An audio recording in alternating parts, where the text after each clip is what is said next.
Assalamualaikum warahmatullahi wabarakatuh. Di sini kami kelompok 5 yang beranggotakan saya Berta Risalia dengan NPM 1811080001, lalu ada Hani Damayanti dengan NPM 1811080074 dan Tifa Margielesti dengan NPM 1811080129 akan memaparkan materi yang berjudul ras, etnis, agama, gender, orientasi seksual, dan implikasinya bagi konseling multikultural, disusun untuk memenuhi tugas mata kuliah konseling multikultural yang diampu oleh Ibu Widi Rizka Ratnaningrum MPD. Lalu adapun materinya yakni kesadaran budaya, cultural awareness, merupakan salah satu dimensi yang penting dimiliki oleh seorang konselor.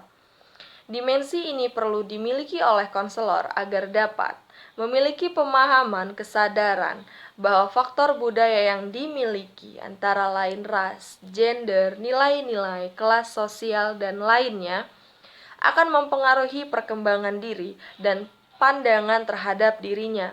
Lalu, apa yang dimaksud dengan isu etik konseling multikultural?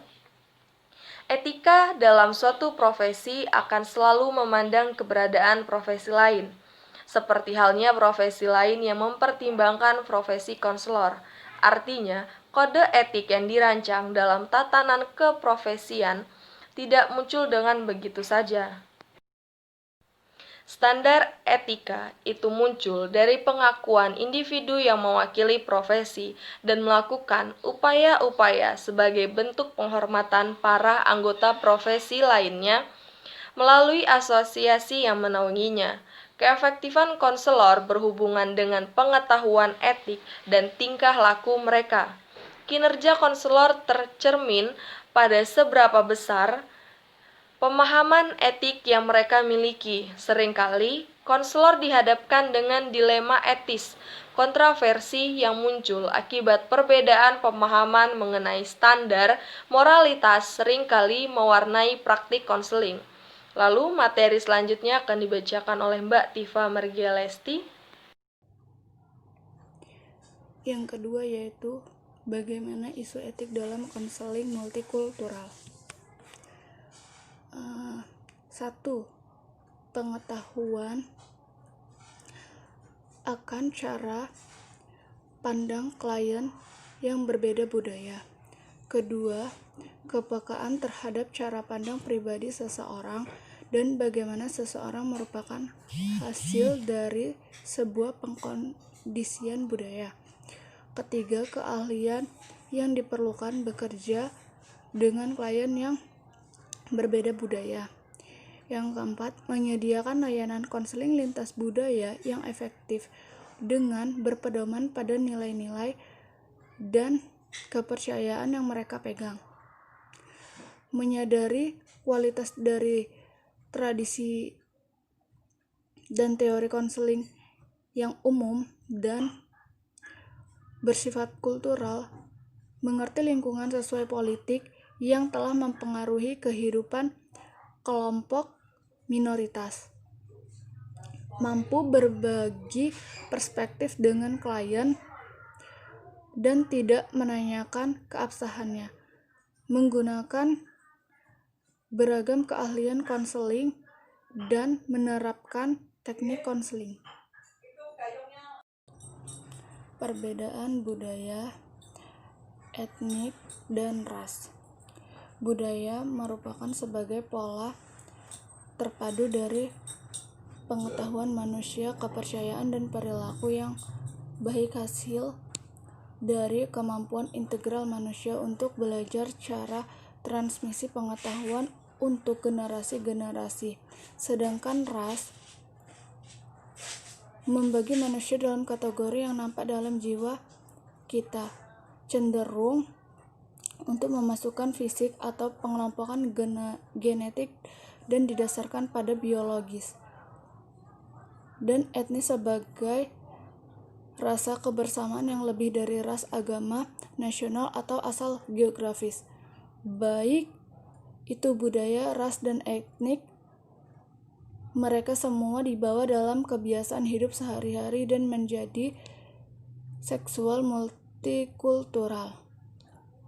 Identitas keagamaan.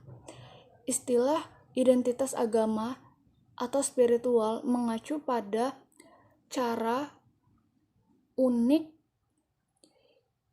individu mengintegrasikan keyakinan mereka tentang realitas transidental dan luar biasa ke dalam pandangan dunia dan rasa identitas pribadi mereka. Gender, pria, wanita, transgender. Perbedaan jenis kelamin tidak dapat dipungkiri membawa peran dan fungsi berbeda. Pemahaman tentang gender dan seks berimplikasi pada perilaku masyarakat terhadap relasi gender, tetapi yang lebih mendasar adalah munculnya bias gender dalam konstruksi sosial masyarakat yang menempatkan peran gender secara tidak setara. Maka konselor harus membantu klien untuk menganalisis peran gender dengan tujuan mengeksplorasi berbagai dampak dari peran gender yang selama ini menjadi keyakinan dari konselor. Mempunyai berbagai orientasi teoretik yang berkaitan dengan tidak memihak pada salah satu gender atau gender fair.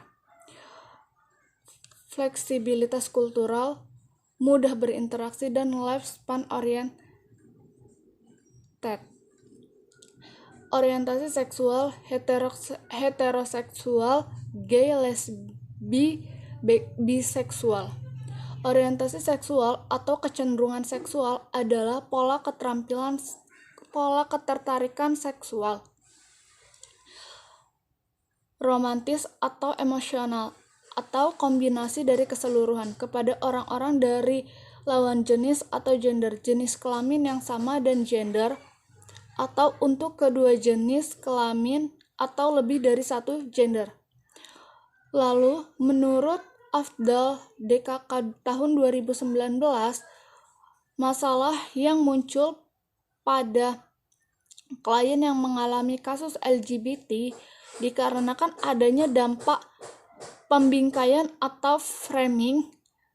Banyak sekali informasi yang berkaitan dengan perilaku LGBT berdampak kepada mindset, sikap, dan tingkah laku, sehingga akan menjadi budaya yang dianutnya. Sekian, selanjutnya materi akan dijelaskan oleh Mbak Hani Damayanti. Kepada Mbak Hani Damayanti, saya persilahkan. Saya akan melanjutkan penjelasan dari Mbak Tifa, yaitu tentang bagaimana implikasi bagi konselor di sekolah. Yang pertama, ada konselor perlu menyadari akan adanya perbedaan dalam setiap pertemuan dengan siswa. Perbedaan itu meliputi ras, gender, orientasi sosial. Orientasi sosial merupakan kenyataan yang ada dalam kehidupan berkelompok yang beragam secara budaya. Yang kedua, ada konselor perlu menyadari bahwa mikroagresi sering terjadi dalam kehidupan sehari-hari, baik dilakukan dengan sengaja atau tidak, disadari atau tidak. Hendaknya mikroagresi tidak terjadi dalam proses konseling karena akan menghambat konseling yang efektif.